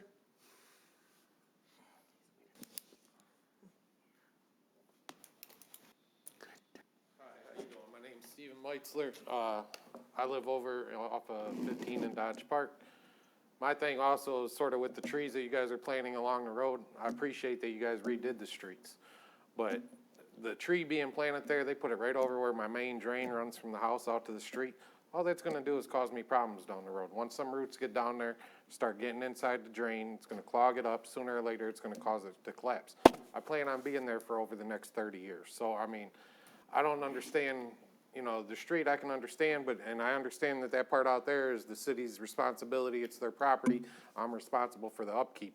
But, I mean, even to go there, all them leaves are gonna come down. Everybody along the street has one in front of their house now. All them leaves are gonna end up clogging up the drains. They're gonna end up in everybody's yard. It's just gonna create more work for us, more burden. So I would like to really rip the tree out myself, but I know that that's not, you know, I don't know exactly. Is there a statute or, you know, some kind of ordinance that requires that tree to be there? So we don't do back and forth, like Yeah, I understand. You're free to ask questions and we can respond later in the meeting, but I don't wanna give you the impression I'm being All right. rude. We just don't go back. I apologize. I'm not It's all used to. It's okay. Like I said, I tried to review the rules a little bit. I know it said I'm only allowed to talk to I believe it was the chairman, but I don't see a chairman on any one of them, so. Oh, that's you? All right, the mayor is the chairman. Sorry about that. I try, like I say, I don't normally attend these meetings. I just tried to do a little bit of research. What do you so. do on that Tuesday? I'm usually at work. I work at Stellantis on second shift, so I took the day off work to come in to try to, you know, address this issue. Yeah, if you want to give your address to the city clerk, our city manager, somebody would contact you, see what we can do to alleviate concerns, okay? All right, thank you very much. Thank you. Anyone else under communications from citizens? If not, I'll close that portion, and we'll go on to reports from city administration. Anything tonight, Mr. Vanderpool? Mayor, I can just comment briefly on the tree planting issue since a couple of residents have brought it up. First, let me go back to the ballot question. The city's limited in a ballot question as to a number of words and letters and so forth that you can have in it, and that's why cities provide public information material related to ballot questions, and in which we did and clearly explained why the city was being reforested. Just by way of review, the city had to remove 12,000 neighborhood trees due to the emerald ash borer. So our rights of ways always had trees in them. We were planting trees from the day the city started development as a township back in the 40s and 50s. And then as we became a city with far more proactive effort, very common for cities all across the world to have tree-lined streets. It obviously slows traffic. It adds curb appeal.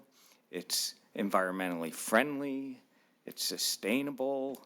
And so on. The benefits are obviously countless. Now, certainly there's some downsides. You have to rake leaves. No one likes raking leaves, myself included. So, that's just an opportunity cost of having these aesthetically pleasing, beautiful, tree-lined streets. So that's the aim. That's the information we provided. We've talked about this for years now, doing this, literally years. So we are just returning the rights of way to where they once were. We had to remove the 12,000 trees, again, because of the emerald ash borer disease. So we're simply reforesting the community. It's really that simple. I don't know that there's anything else to respond to this evening, but that's it, Mayor. Thank you. All right, thank you very much. Mr. Vanderpool, Mr. Koszybski. Thank you, Mayor. Nothing for closed session tonight. All right, council, any reports? Mayor New business? Mayor Taylor. Mrs. Sarowski. Thank you. Well, I'm going to try to be very brief. So a couple of things, and I'm going to start with the trees, only because I grew up out in the country by Lansing, Grand Ledge, little town. It was a small subdivision in the middle of nowhere, farm fields all next to me and a forest behind me. But my grandparents lived in Detroit off of Archdale, so it's the west side. And the joy of my sister and I, my brother wasn't born yet, we would love to go to my grandparents' house in the spring because the trees would finally be in leaf. And the favorite part was when the helicopters would come down. And I know, I loved it. And I thought, I want a tree-lined street. And I think it was just so beautiful. And it was something that I was so happy. I lived in Harper Woods. When we first moved to the Detroit area, and there were some trees, but they didn't have the ability or the opportunity to maintain their trees. So when they died, they're gone, never got replaced. When we moved to Sterling Heights, we had beautiful trees, but they were ash trees. And when that came down, my youngest was a baby, and we cried to watch those trees get cut down. I hated to see my street become open, and it just looked barren. And so to be able to reforest with the money that you guys, your residents, gave us to bring it back to what it was. I know I hate raking leaves. I have 4 boys and I don't have any help. God bless them all. They were adults. They moved out. So raking leaves is not a fun chore. We don't want it to get into the drain system. So there's a way to avoid that. So I know that the city manager will work with you on that, sir. But just to be able to do this again, it's a joy. It's a treat. And I hope, we don't always do maple trees, so there may not be helicopters on every street, or at least at every house, but it is just beautiful to live off of a tree-lined street again. So it's getting there. We started, my son's 25, so it's almost 25 years ago, to be able to get these trees back to where they need to be in the streets. But I'm very hopeful that it will look that way again for everyone. A couple of other things. Really interested in that Bear Cub book club. That sounds fantastic. I'm an avid reader. You will find me, I don't watch TV as much. If I'm watching TV, I'm reading a book at the same time and kind of paying attention to the TV. I love to read, but it's very important for children, and I did this when my kids were in school, to help those that might struggle a little bit or just are shy to read out loud, which is extremely important to note. That's what you said. Because reading out loud gives them a lot of confidence, especially with a one-on-one mentor. I had to read in school in front of the whole class. Terrified me, and I'm an avid reader, even as a child. So to be able to do this, it gives confidence, it builds skills, it builds also communication skills, not just reading something that's written in front of them. So I think that's excellent, and I will be on that. I need to contact you, and I'll find your flyer, because I think that's excellent and what we need to do for our kids. And then finally, yes, Sterling Music in the Park is coming up to Thursday. So excited. One of my favorite things about my life is to have music in the park. I'm a musician, I'm a singer, I love it. But my favorite, don't tell all the other bands, my favorite band is coming this Thursday. Simply Queen, they are so fun. We will probably have, I would not be surprised with the weather, as long as the weather cooperates, we'll have about 10,000 people. We get a ton. It's well-attended as any Sterling Fest concert. They are so good. They are so fun. I'm looking forward to it. I'm sending out an invitation to my friends. We're going to be there. I'm just very, obviously, a little excited. So thank you, and I hope to see all the residents, every single one of you guys out there. Thank you very much, Mayor. Mrs. Srowski, as a singer, Yeah. give us a little preview of what we'll be hearing Thursday night. She sings at church, I know that for sure. I sing at church very many Sundays, and that's more my specialty, church singing. All right, next time. Council, anyone else? Church singing. Mr. Radke. Yeah, thank you, Mr. Mayor. I'm going to address these in reverse order. I know I sent an email to the city manager today to talk about how we can better integrate Pride to our first Music in the Park, because now that we've integrated Juneteenth to it, I think a celebration in Sterling Heights would be in order. I mean, for 10 or more years, people have been coming up here with their bigoted views on the LGBTQ community. You know, we've had elections about this, literal elections about this.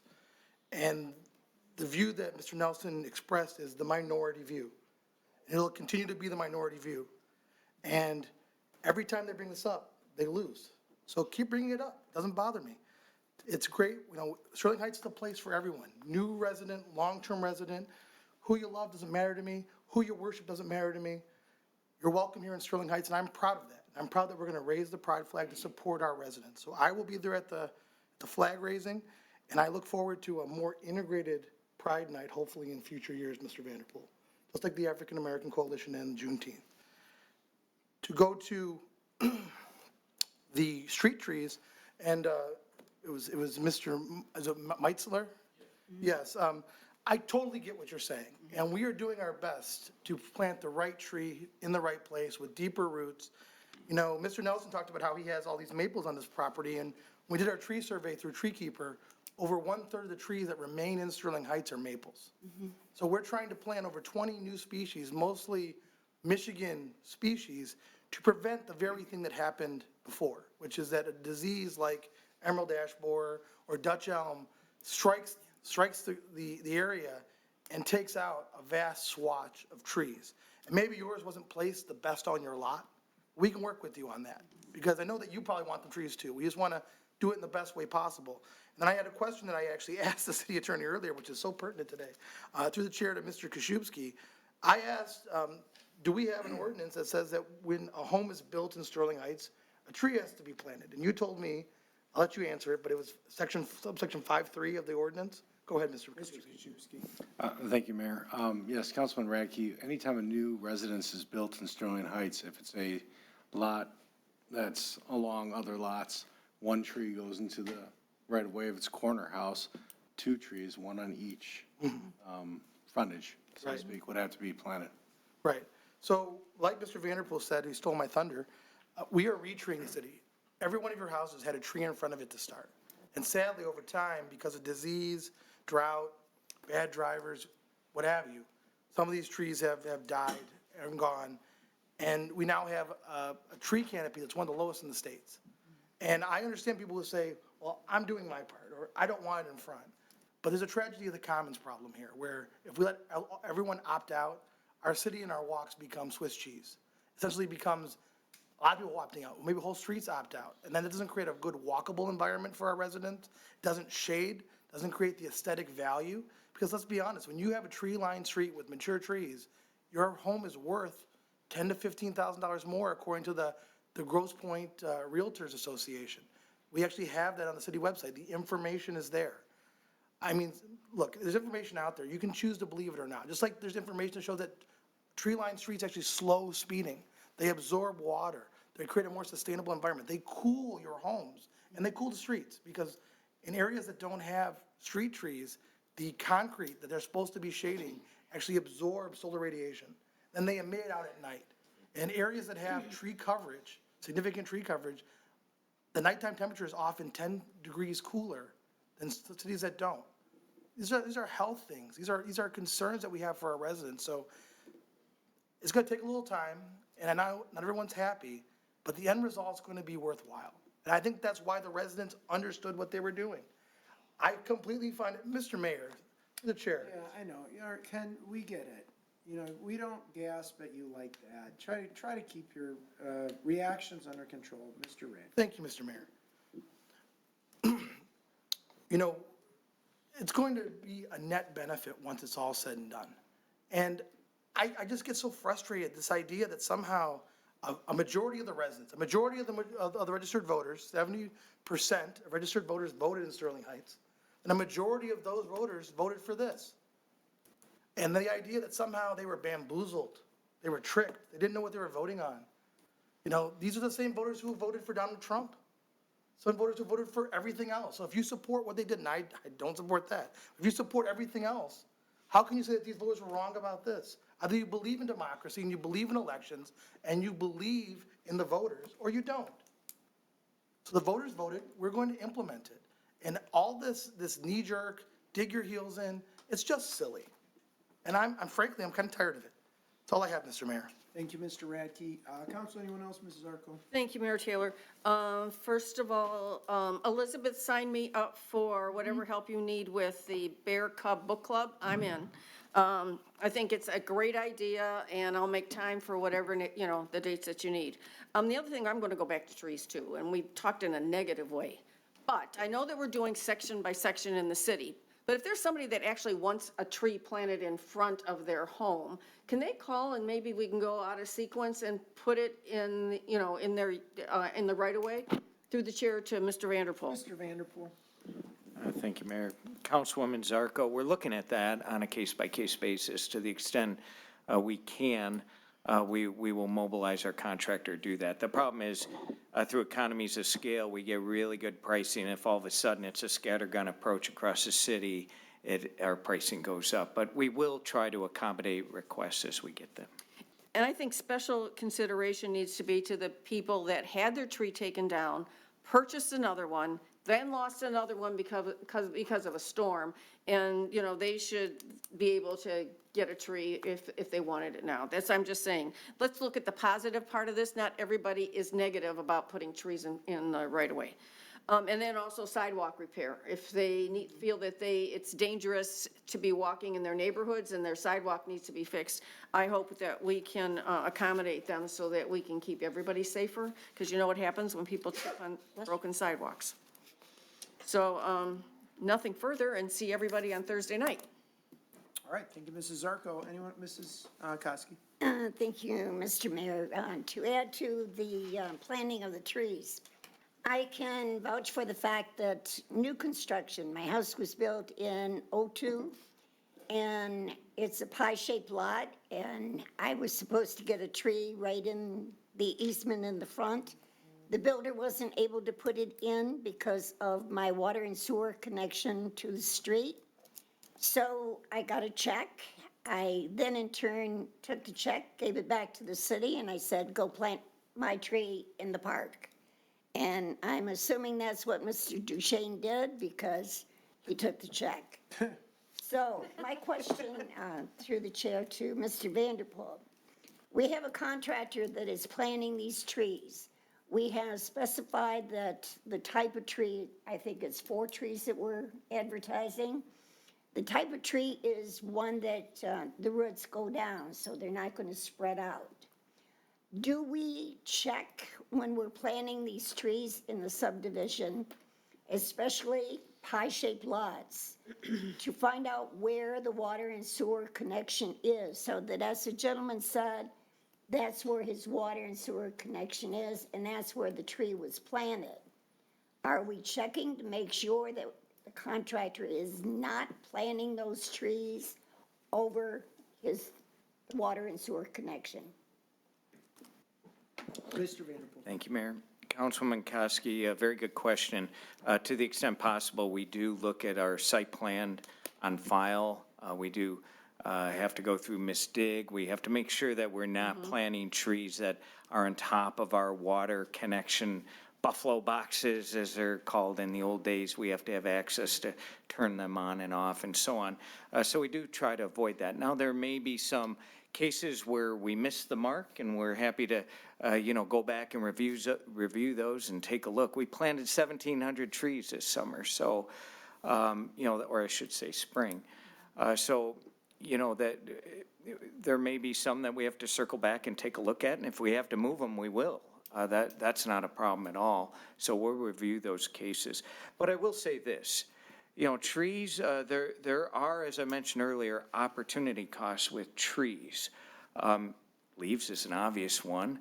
The streets have to be swept. We spend a lot of money sweeping streets. We spend a lot of money vacuuming out all of our catch basins, in large part because of leaves and the like. So they're not free. They cost money. It costs money to maintain. And that includes trees on private property growing around and sometimes obstructing sidewalk, lifting sidewalk, even in the public right-of-way, even with water and sewer connections from the city main to the house. And 9 times out of 10, it's private trees that are causing that interference in many cases, because thankfully there are trees on private property. That's a good thing. So the point is, if there's any installations that occurred that are causing any immediate obstructions, we'll take a look. Long term, that's a problem we have to deal with. Roots grow and you can't control where they grow, and sometimes it requires maintenance. Well, my question is, if a property owner knows that they have a pie-shaped lot, they know that their water connection is in that little 4-foot, 3-foot space, can they register their address someplace online so that the city is aware? Be careful where you plant the tree, or don't plant a tree? I see what you're saying. It's a good idea. It's a good point. We do give advance notice before we plant the tree, so we encourage residents to contact us if they have any concerns, if they're worried about placement, if they know of a situation that you just explained, then of course we want to know about that. We want to have good communication with residents, and that's the key. So to the extent we need to improve that next year, because next year we'll be planting even more trees, we will do that. So I appreciate your feedback. Just please set something up on the internet so that they can file their address and say, do not plant without talking to me first. And also the same thing with sidewalks. If they know that they've got a sidewalk that needs to be repaired, do they do that on ClickFix? Mr. Vanderpool. Thankfully, our residents are pretty good about informing us of sidewalk concerns in our area, so we get pretty good feedback on that. In addition, as you've heard from our city engineer, we've improved our canvassing procedures or process methodology this year, where we're really focusing on the worst of the worst sidewalk all across the city.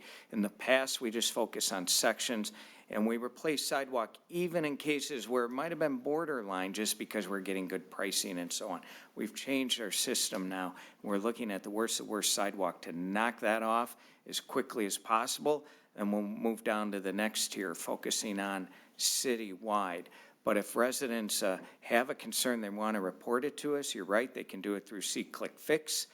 We get emails, we get social media feedback. So I feel pretty good about residents being able to notify us about their sidewalk concerns. Best of all, with this millage, the sidewalk special assessment program is gone. Residents no longer get these sizable special assessments that were approaching $5,000 in some cases. The average was around $2,000. Imagine getting that bill.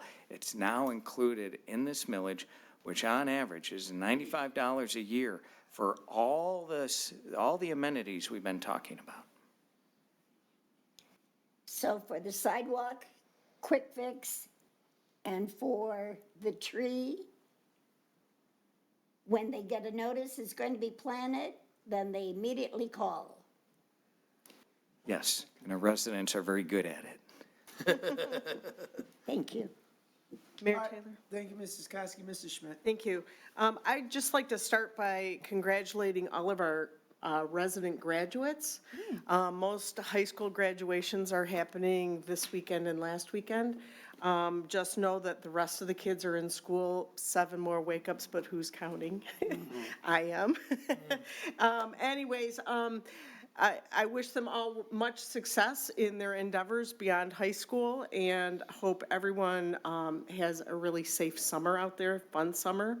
And as far as the Bear Cub Book Club, say that 3 times, I think it's an awesome idea.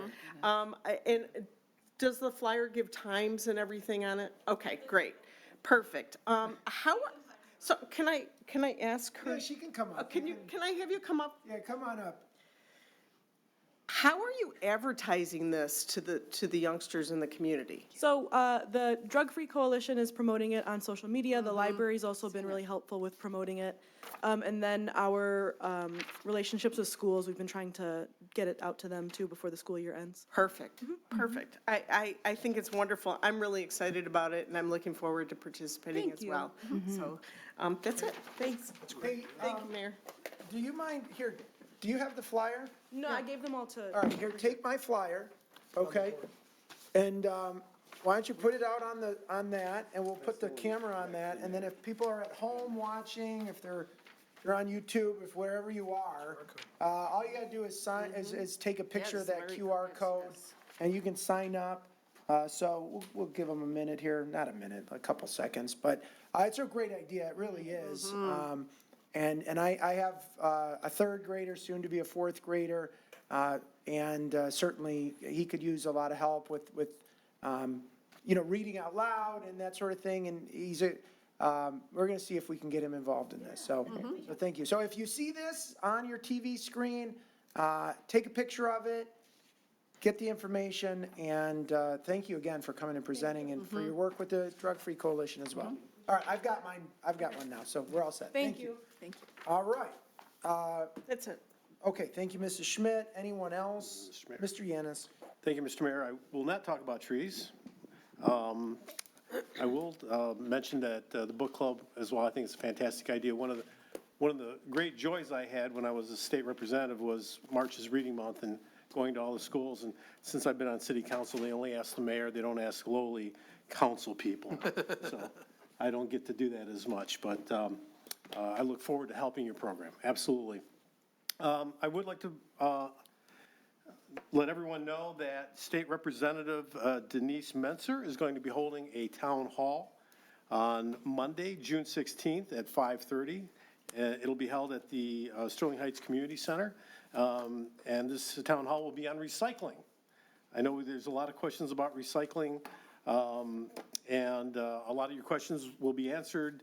She's going to have representatives from Michigan Recycling Coalition, the State Department of Eagle, and other organizations there, and they're going to talk about general recycling, organic recycling, and a number of other processes, and they will be there to answer any questions that you may have about what happens when I throw my recycle in the bin. Does it really go to the garbage dump, or does it get recycled? So there'll be a lot of experts there, and a lot of questions will be answered, and if you have any interest in recycling at all, especially organics, you should definitely try to attend this event. Again, that's Monday, June 16th at 5:30.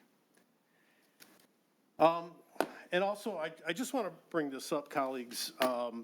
So last week I got a phone call, or actually I got an email from a woman whose mother had been cited by the city for the grass being too long.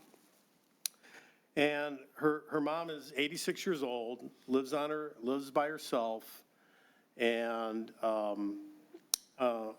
she's a widow, been a taxpayer for 45 years.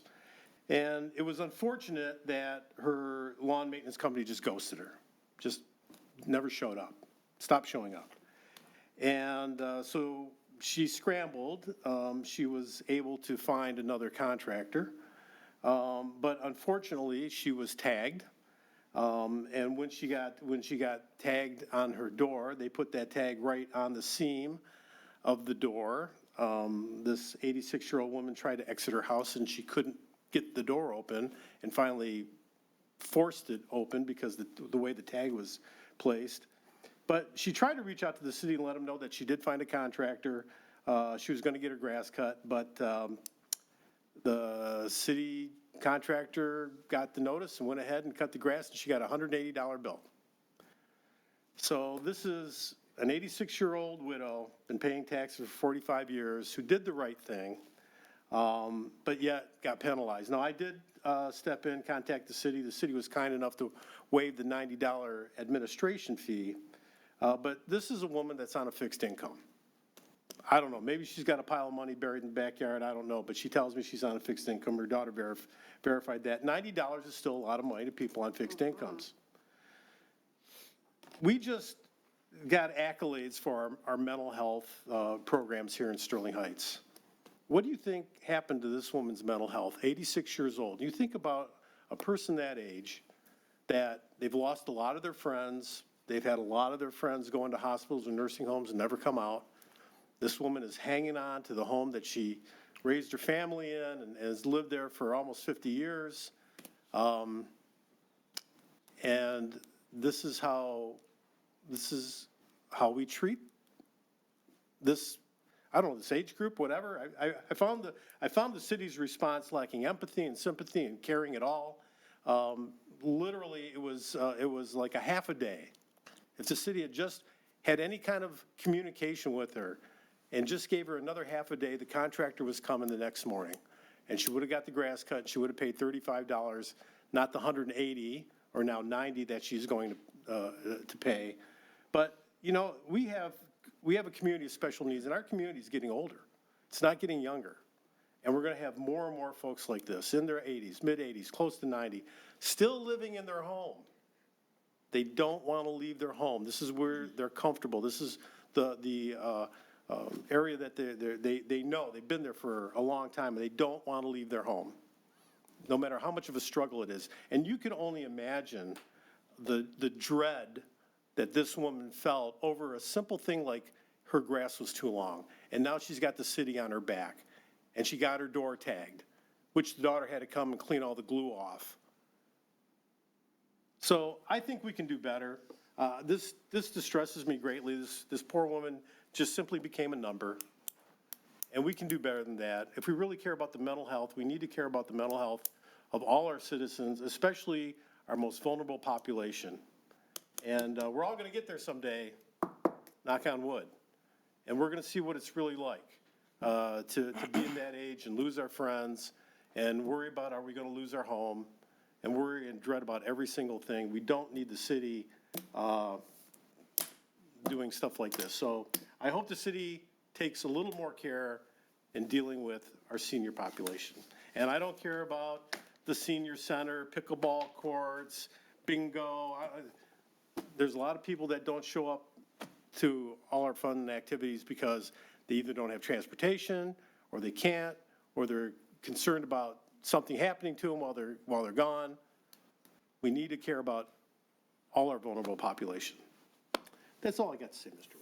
All right, thank you, Mr. Yanez. I would entertain a motion to adjourn. So moved. Support. It's been moved and supported. Is there any discussion? No discussion, all in favor say aye. Aye. Opposed?